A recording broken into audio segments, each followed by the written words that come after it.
Jim Waddell, and I want to welcome you to Hannibal. I consider Hannibal to be the cradle of the American West. Of course, this is where Mark Twain got his inspirations for Tom Sawyer and Huckleberry Finn. This summer, I'm going to be sharing some of those inspirations with you on the Viking cruises as they come through. While you're here, we want you to appreciate all of our amenities. We've got some wonderful people and some wonderful things to see and do.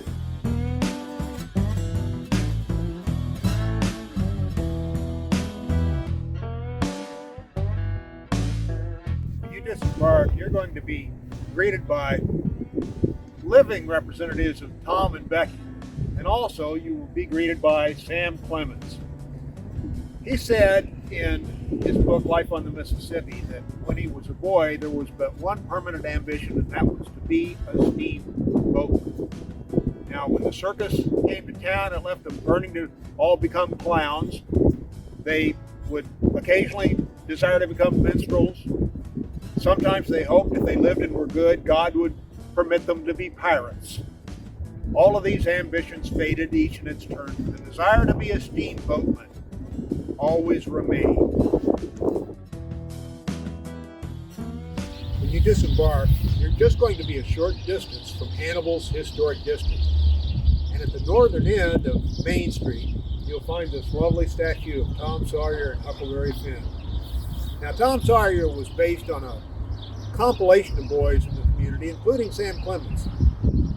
Huckleberry Finn, Mark Twain said, was based on a young man named Tom Blankenship, and he said that he drew him exactly as he was: ignorant, unwashed, insufficiently fed, but he had as good a heart as any boy ever had, and his liberties were unrestricted.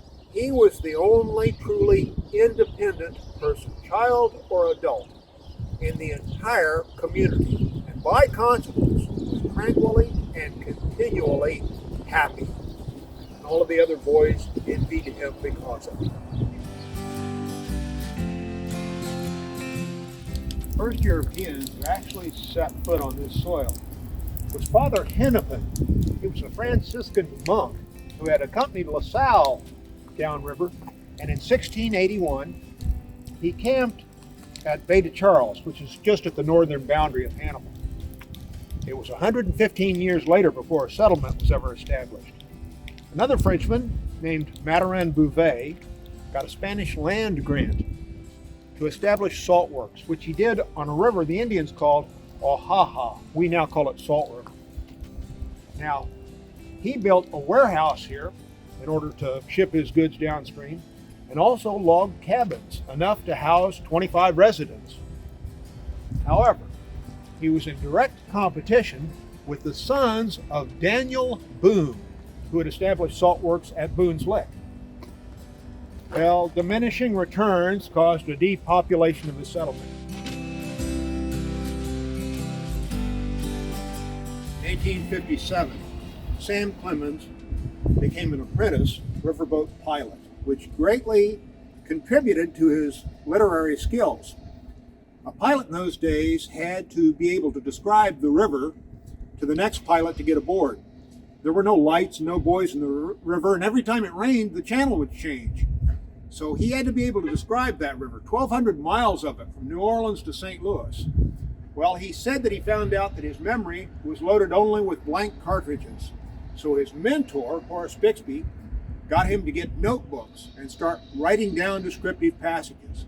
He did that continually until 1861. Mark Twain's adventures on the Mississippi River were captured in his book, Life on the Mississippi. Now, when the Civil War broke out, it suspended river commerce. But he wasn't too worried. His brother, Orion, had just been appointed Secretary of the Territory of Nevada by President Abraham Lincoln. So Twain went west. Now, those adventures are captured in his book, Roughing It. Welcome to the Mark Twain Cave. Mark Twain spent a lot of time in the mining camps out in Nevada. A sight that was very familiar there were sluice boxes. Miners used these to pan out their ore. And here at the Mark Twain Cave, people can enjoy that same experience. I'm standing here with Austin Curry. He is one of the owners of Mark Twain Cave. We're not the only two in this picture. We have two friends that are right above us here, little brown bats. A few years ago, bats in the United States were dying in masses from a terrible disease called white nose syndrome. It killed something like 6 million bats. A process was developed to treat it using the same kind of chemicals they use to keep bananas from rotting. And 75 of the first bats treated were released successfully right here on this property. Hannibal was founded in 1819, but there were settlers in this area before then. One of them was out hunting in that same year in 1819 in the wintertime, and his dogs chased a cougar down into a hole in the ground. That hole turned out to be Mark Twain Cave. The entrance behind me is where they chased the cat, and that is the same entrance that Sam Clemens, as a boy, used when he came in here. People have been exploring this cave for over 200 years. And one of the more popular things to do was to sign your name. They would use the tip of their candle and the carbon that came up from it to paint the walls or pencils or chalk. 250,000 signatures are in here. One that was sought for a very long time was Mark Twain's own signature. It was not discovered until July 26, 2019. It's right in front of me. There have been many prominent visitors to the cave. Presidents of the United States have come in here. But one of the more interesting characters that has signed the wall was Jesse James. He left his signature here dated September 22nd, 1879. In the Adventures of Tom Sawyer, Tom and Becky get lost in McDougal's cave. That name was taken from McDougal. Dr. Joseph McDougal owned this cave when Sam Clemens was a boy. McDougal was a very eccentric man. He built a medical school in St. Louis, and it had a crenellated tower that he mounted cannons on so he could fire at crowds. They sometimes attacked him because he was a grave robber, and they took offense at that. He had a really peculiar theory that the atmosphere inside this cave would mummify dead bodies. And so when his 14-year-old daughter passed away, he placed her in a special coffin and hung her in here. When Norman Rockwell was illustrating the Adventures of Tom Sawyer, he was brought into the cave and left at this place called 5 Points. If you read the Adventures of Tom Sawyer with those illustrations, you'll recognize this spot.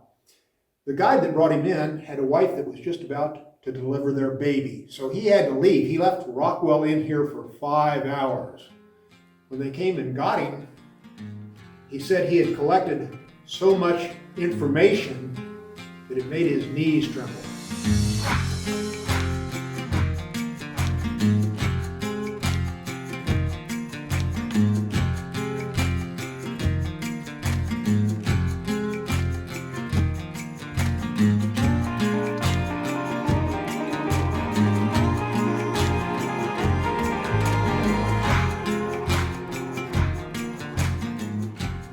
Standing here with Todd Curry, who's one of the owners, along with Austin Curry, of the Mark Twain Cave properties. And part of those properties is the Cave Hollow West Winery, where we're standing right now. Now, Mark Twain said, "I have no rules about drinking. When others drink, I like to help. Otherwise, I am dry by habit and preference. This dryness does not hurt me, but you are different. You let it alone." Mark Twain also said, sometimes too much to drink is barely enough. Todd, I see you've got an assortment of the various wines you carry here. Can you tell us anything about them? Sure, Jim. These 8 wines are exclusive to the property here at Cave Hollow West Winery. They're not available anywhere else in the world. I think they're fantastic wines. The Solitude is our blackberry wine. Quick story about that. Last year we made a 1,500 pound batch. Ran out too quickly, so we have a 3,000 pound batch fermenting at this moment. Mississippi Rolling Red is a crowd favorite. That's probably our sweetest wine, and we probably sell That's probably our number one seller. It's a dessert wine. No, it's red wine, but it's really sweet to the palate and very popular.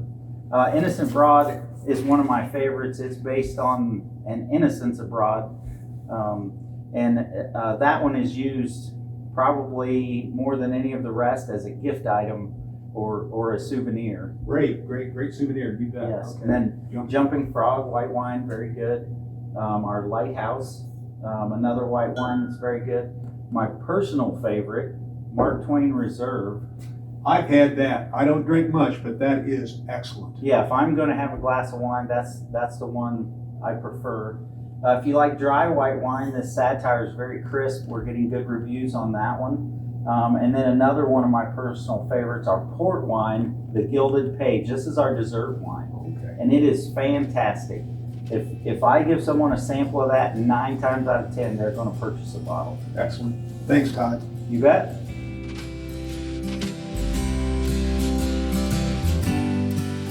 I'm standing in front of the Mark Twain boyhood home. It was built around 1844 by John Marshall Clemens, Sam Clemens' father. It's been open to the public since 1912. Behind me is Mark Twain's boyhood bedroom. This is the room where he concocted some of his most devious mischief. Standing in a kitchen, but not just any kitchen. No.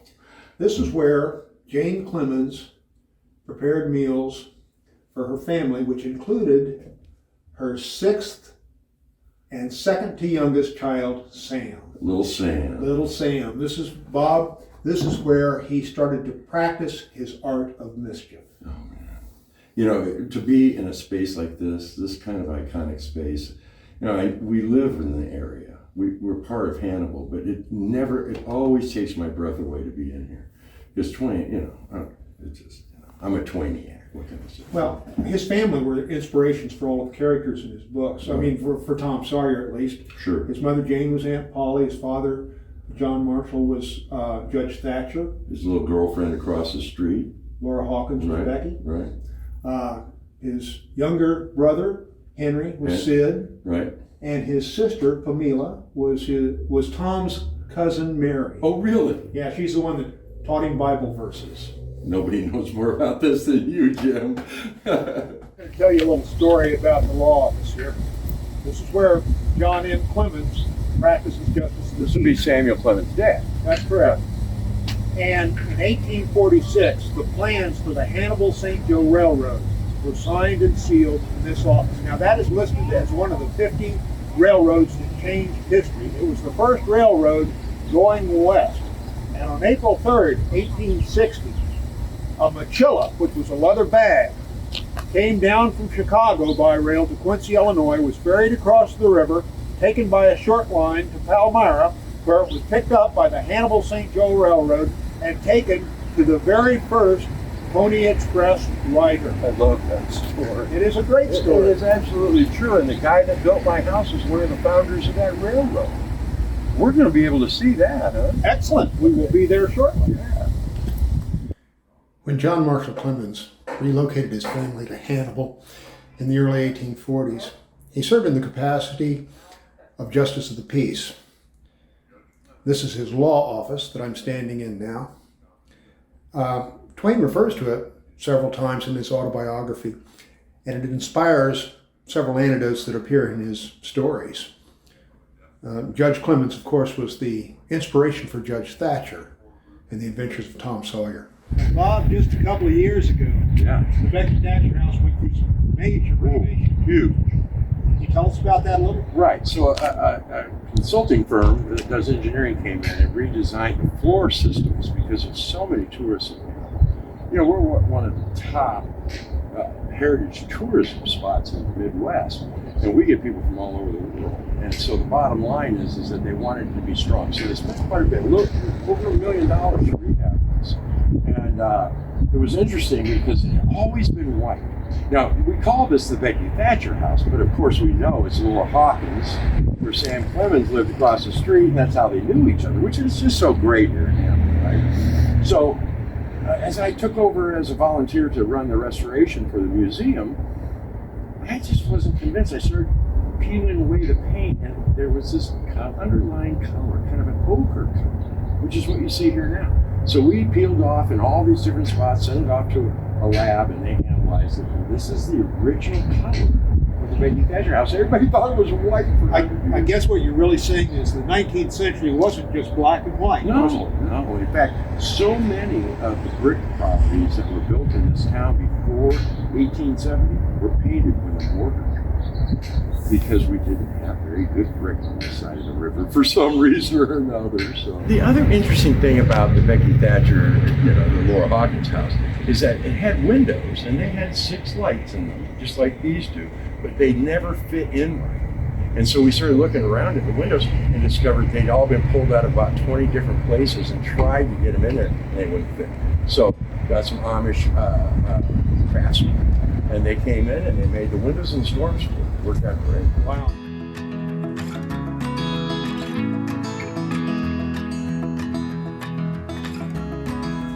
Mark Twain said, "People think I am a happy man, but I am not. It's because my portraits do me justice." Just once, before I reach 70 again, I would like to be drawn the way I would look if I had been made right instead of carelessly. Now here in the Mark Twain Museum, you can see portraits of Mark Twain. But there's another artist that sits in a very special place here, and that is Norman Rockwell. Hi, I'm standing here with James Lundgren, the director of the Mark Twain Boyhood Home and Museum in Hannibal. And we are looking at some of Norman Rockwell's paintings. Rockwell, of course, was an iconic American painter. He illustrated 323 covers for the Saturday Evening Post. He painted 4 presidents. And he illustrated the Adventures of Tom Sawyer and the Adventures of Huckleberry Finn. James, can you tell us something about this particular drawing here? Sure. In 1935, Norman Rockwell was honored to be asked to illustrate Huckleberry Finn and Tom Sawyer. And he did this preliminary drawing of Tom exiting through the bedroom window. He then realized that most of the drawings that had been done were done by people who had never been to Hannibal. So he then came to Hannibal and had to change how he was approaching things after he saw the way that the boyhood home was actually designed. So in a little bit, we'll show you a follow-up preliminary sketch that had been done showing the correct orientation. But he also made changes to some of the other drawings that he had been preparing, such as in the caves. Most people who did drawings in the caves had stalactites and stalagmites, which are prevalent in many, many caves. But the caves that but the caves in Hannibal actually do not have those elements. The caves here are not created by water dripping down, but by water running through. So there's a distinct absence of stalactites and stalagmites. But after you take a look at this, we will go take a look at the next preliminary drawings of for Mark Twain for the boyhood home. And so over here you can see a second preliminary drawing where the back of the boyhood home is more correctly drawn as it is in reality, as well as the finished product. We were very fortunate that Norman Rockwell had given us initially on loan and then donated many of the drawings that he had done for Huckleberry Finn and Tom Sawyer. We're very thrilled to have them here because a lot of artist students will come through to really appreciate the steps that are taken to go from the preliminary to the final drawing. And there's things that a lot of other people get out of them as well. We have a different example where just the changes that he has made when he does a church scene, for an example. In his preliminary drawing, he has the pews numbered consecutively up one side. And then as he was finalizing the drawing, he was talking with people and learned that in the churches, the numbers on the pews will alternate from side to side. So then instead of having 22 and 23, he changed it where it was 23 and 25 on the same side, making other changes as well. So we use this as an opportunity when working with children to have them take a closer look at the art, seeing what the artist was doing as he was fine-tuning the final version that would be included in the drawings. You can also take a look at these examples here and you see the absence of the stalactites and the stalagmites. which since many caves have them, many previous drawings and illustrations were showing those, but you can clearly see how they are absent from the caves here in Hannibal. This example here, you see how Norman Rockwell in his preliminary drawing had laid out how he wanted it to look for the church scene. But you also look carefully, you will see that there's numerous differences. One of the things is here, he had the pews numbered consecutively from 23 to 24. He later found out that pews are numbered alternately. So one side would be odd and the other side would be even. So there you see that this one is numbered 23 and 25. He also made other stylistic changes, such as the bug here is right side up and here it is turned upside down. So we use this as a teaching tool, especially when we bring school groups through, where children can spend time trying to identify how many differences they can find in each of the paintings between the preliminary drawing and the final drawing. We're very thrilled here to have the original drawings of Norman Rockwell on display here at the Mark Twain Museum. Unfortunately, the ones for the Huckleberry Finn, the preliminary ones have not survived, so those are gone, but we do have the preliminaries and the final for his illustrations for the Adventures of Tom Sawyer.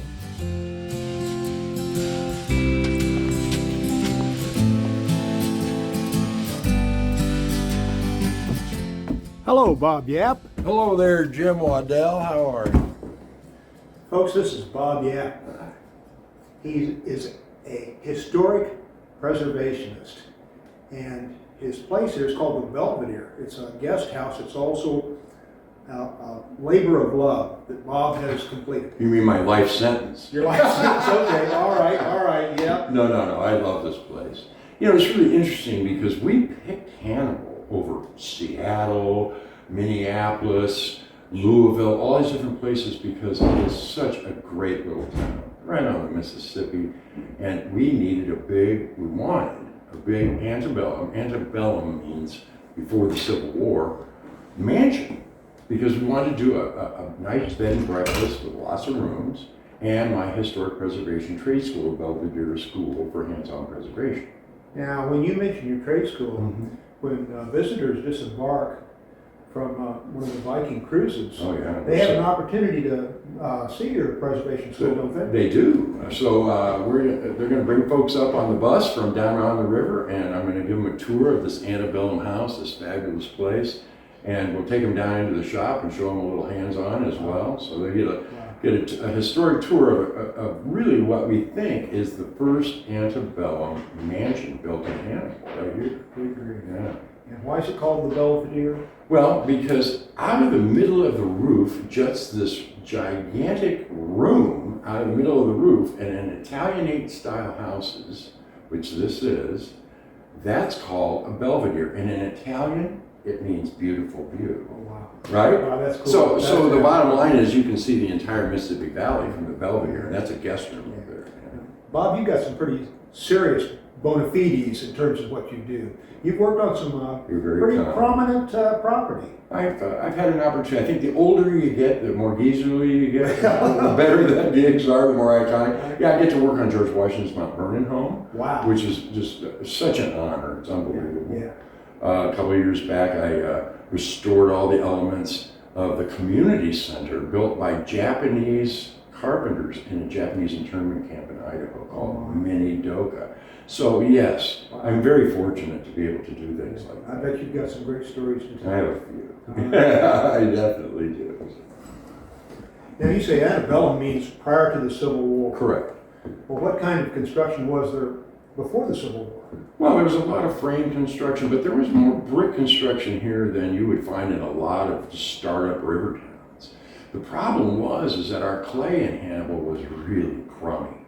And the Kentucky and Virginia and all the folks that immigrated here to help found this town really didn't have much knowledge about how to build a proper brick kiln. I mean, it got to the point where the workers were building their houses and the brick was melting away in 2 or 3 years. So Henry, who was a slave here in this particular house, and we honor him always, had a crew. And they built so many properties before the Civil War, and he came up with an idea. And you've heard whitewashing the fence down there, Tom Sawyer. Yeah. And he took crushed brick and put it into whitewash And a lot of these original houses that were built before about 1870, they were painted with a red lime wash the day the mortar cured. And so people are like, well, why is your house painted?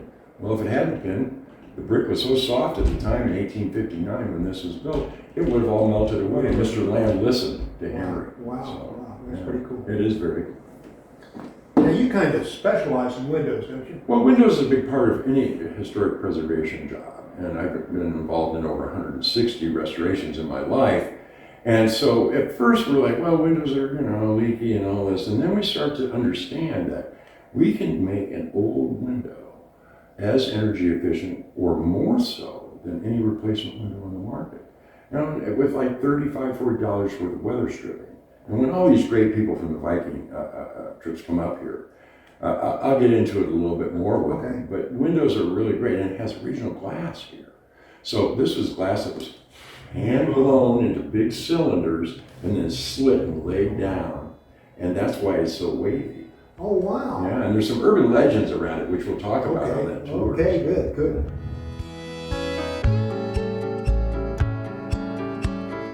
This is one of my favorite buildings down here, Grant's Drugstore. And the reason it's so interesting to me is when I first got to town, I'm climbing around in the attic and I see stamped numbers on those ceiling rafters, the roof rafters, the joists and all that. And I'm like, oh my God, this was a kit building. And then of course, Henry Sweets, who's the curator of the museum, said, yes, it was a kit building. Like prefabricated? Yeah, it was supposed to go upriver somewhere, but there was a big log jam or the flood or something, and it ended up here, and Mr. Grant convinced them to sell it to him, and he erected this right here. Wow. A kit commercial building from the 1830s. That's astounding. It's amazing some of the things that you're going to see in here. Absolutely. Grant's Drugstore is a replica of an 1840s pharmacy. It was the property of Dr. Orville Grant. Back in those days, a doctor was his own pharmacist, and the term practicing medicine was literal. Mark Twain said of his mother, she was one of those people who were infatuated with patent medicines and all the newfangled methods of producing health or mending it. She was an inveterate experimenter in these things. When something fresh in this line came out, she was in a fever right away to try it. Not on herself, for she was never alien, but on anybody else that came handy. She was a subscriber to all the health periodicals and phrenological frauds, and the solemn ignorance they were inflated with was breath to her nostrils. All the rot they contained about ventilation and how to go to bed and how to get up, what to eat, what to drink, how much exercise to take, and what frame of mind to keep oneself in, and what sort of clothing to wear was all gospel to her. And she never observed that her health journals of the current month customarily upset everything else they had recommended the month before. She was as simple-hearted and honest as the day was long, and so she was an easy victim. She gathered together her quack periodicals and her quack medicines, and thus, armed with death, went about on her pale horse, metaphorically speaking, with hell following after. But she never suspected she was not an angel of healing and the balm of Gilead in disguise to the suffering neighbors.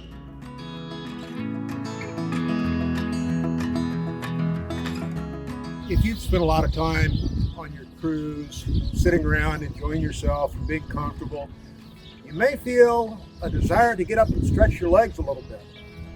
Well, here at the north end of Main Street in Hannibal, we have a lighthouse, a working lighthouse. The access to it is 244 steps. We're about to go up there right now. Hannibal's lighthouse was constructed in 1935 to commemorate Mark Twain's 100th birthday. As far as I know, it is the only working lighthouse between the Appalachians and the Rocky Mountains. If you're coming to Hannibal by river at night, you can see its welcome beacon for miles and miles and miles downstream.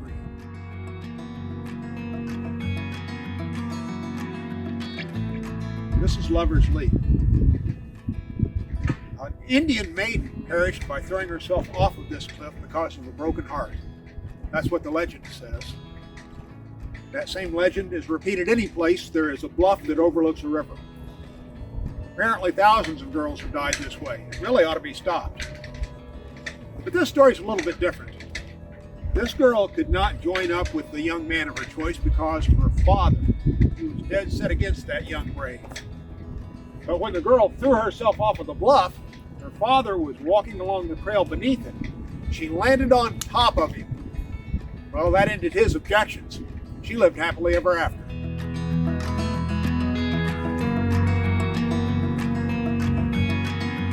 Steve Ayers is an anchor craftsman in Hannibal. He's an impresario of stoneware.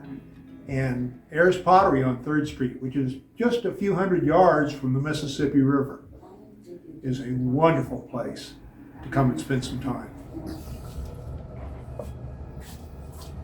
What are you making there, Steve?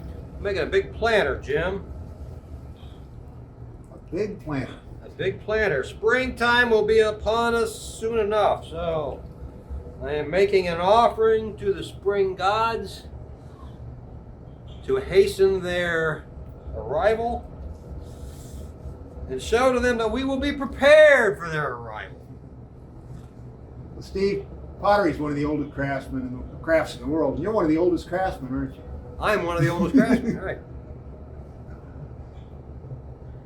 How long have you had your shop here? We've been in this building since '88. 88.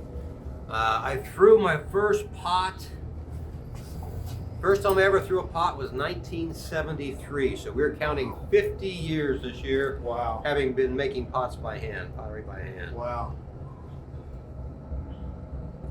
Now, what you do is stoneware. This is stoneware, yes. And I'm centering this pot here, opening it up.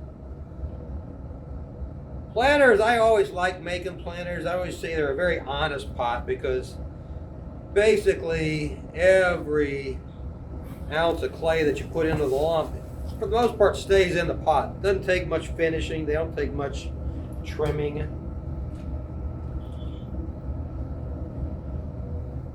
Now, stoneware is less porous than other types of ceramics. Is that correct? What makes stoneware, the traditional definition of stoneware, what makes stoneware is it's the fact that the body's totally vitreous.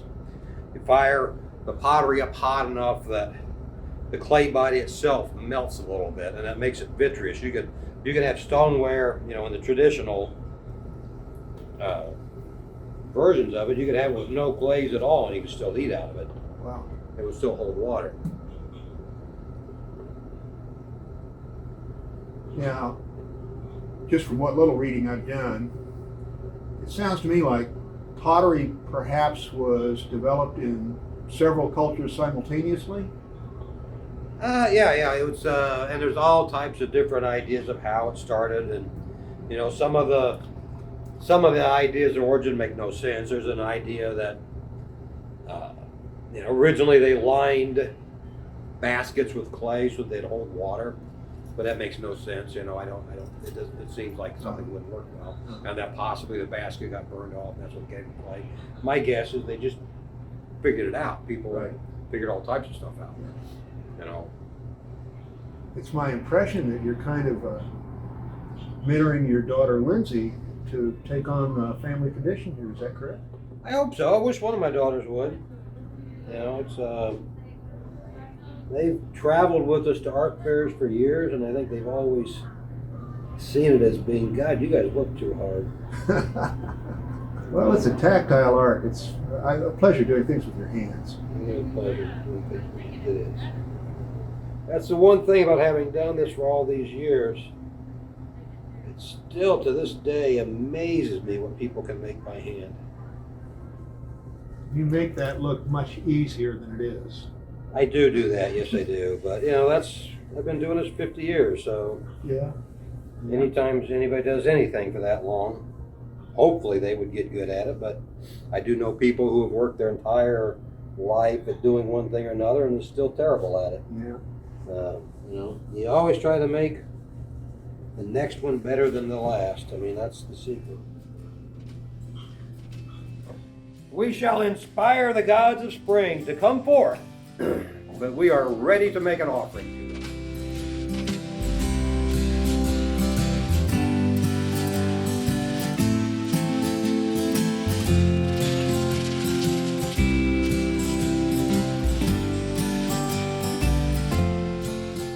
old days, the term cabinet more often than not referred to a room instead of furniture.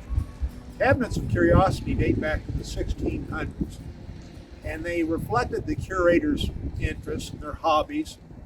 They also embraced learned education, or education aligned with entertainment.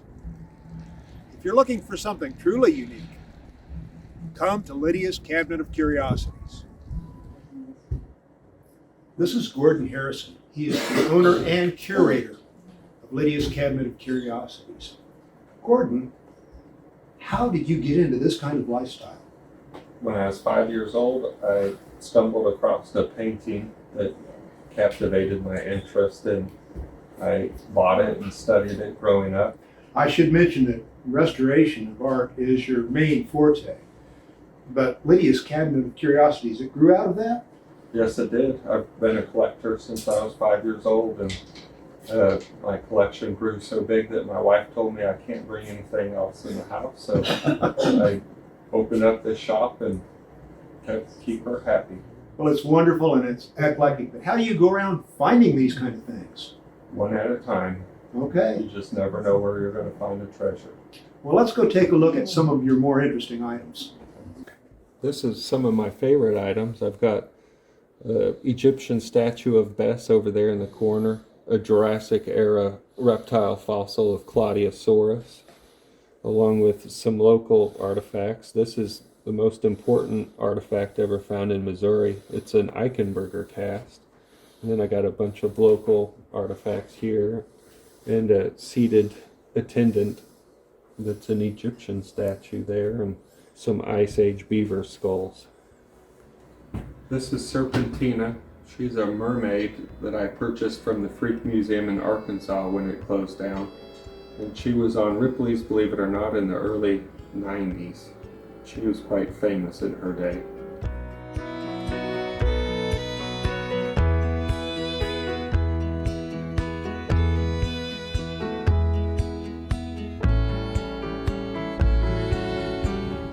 The first image depicting quilting was on a carved statue of a pharaoh from 3400 BC, Egypt's first dynasty. Now, the Hickory stick quilting shop has not been around that long, but it's been here for a long time.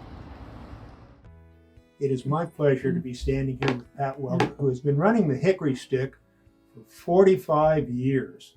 Pat, what do people say when they walk into your shop? They go, oh, this is so beautiful. Look at all the colors. This is a happy place.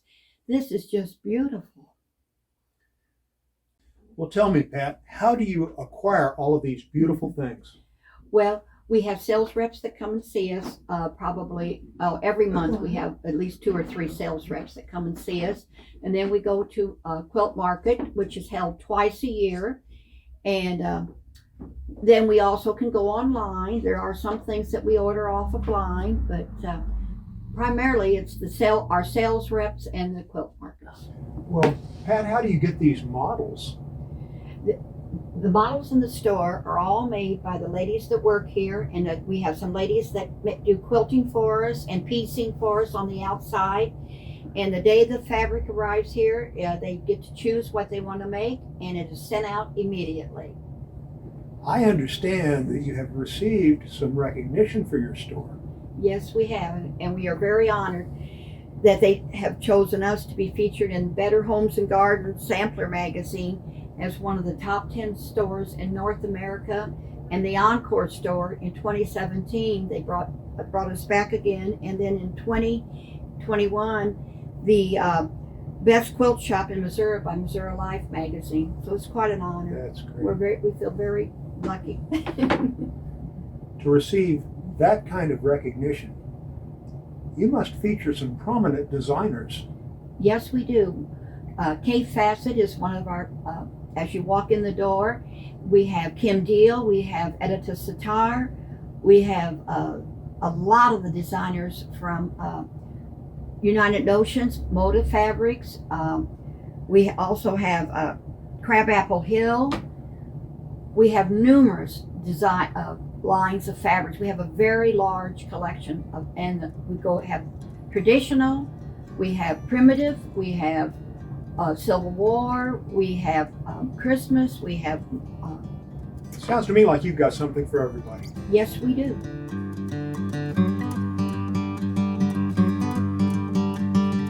I'm having a lot of fun this afternoon. I'm in Mississippi Marketplace with Lauren Studer.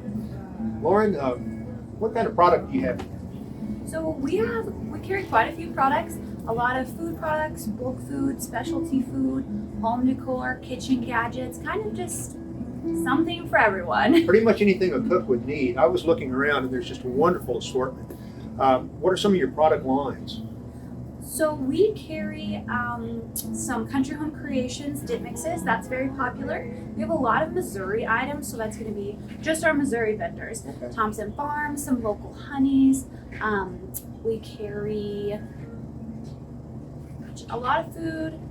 Some other lines we carry Savannah Bee Company. That's new for us, so that's pretty exciting.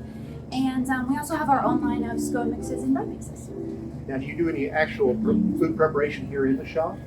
We just prepare our samples to give out to the public for them to try. We don't have anything ready to go like that. Okay. Well, if somebody was going to sample something, what would it be? Oh, we change them every day. Okay, good. But if they come in here, they can get a sample, right? Yes, absolutely. So we grind our own peanut butter, so that's pretty popular wow. during the week. Yes. And we carry fudge, so sometimes we sample that out. A lot of the candies that we do. And then on the weekends, we have a larger sampling. So that'll include bread mixes, dip mixes, soups if it's cold, cappuccinos, just kind of whatever we want. And you're located right here on Main Street in the heart of the historic district. Right here at Main Street. Thanks. Thanks, Jim.